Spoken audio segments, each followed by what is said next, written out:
In a little village, once lived a poor tailor. He could sew anything. He made overcoats for many people. Do you know what an overcoat is? Okay, so it's a big coat that is like bulkier so that it'll fit over your indoor clothes. Like you probably just wear like a long sleeve t-shirt and then a coat in the winter. But if you lived without central heating, if your house was heated by a fire and a stove, you'd be colder all the time and you'd want layers. So that's important to know for this story, I think. What if your house was lava? Then you'd better be a magical salamander or you'd be dead. Okay, anyway, so this tailor made overcoats for many people, but he never made one for himself because he couldn't afford to buy that much material. It would take a lot of material and not make something to sell. But it was cold where he lived and he needed a warm coat. So bit by bit, he saved up enough money to buy some good warm wool. And he cut it carefully so as not to waste any, and he tried on the coat and it fit perfectly. And he was so proud of that coat. He wore it when it was the least bit cold. He wore it till it was all worn out.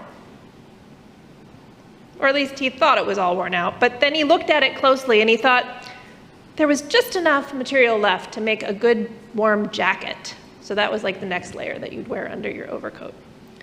So he cut up the coat and he sewed a jacket. It fit just as well as the coat had, and he could wear it even more often. So he did.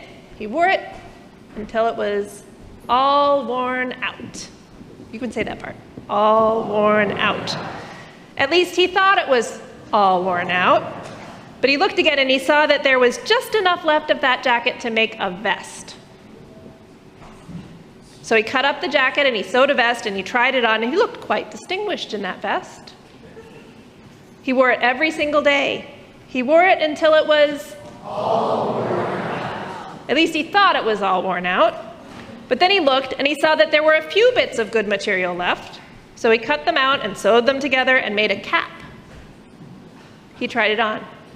He looked good in that cap. He wore it outdoors and in. He wore it until it was all worn out. At least he thought it was all worn out. But then he looked and he saw that there was still just enough material left to make a button. So he cut up the cap and he made a button. It was a good button. He wore it every day until it was all worn out. At least he thought it was all worn out. But then he looked and he saw that there was just enough left of that button to make a story. So he made a story out of it and I just told it to you.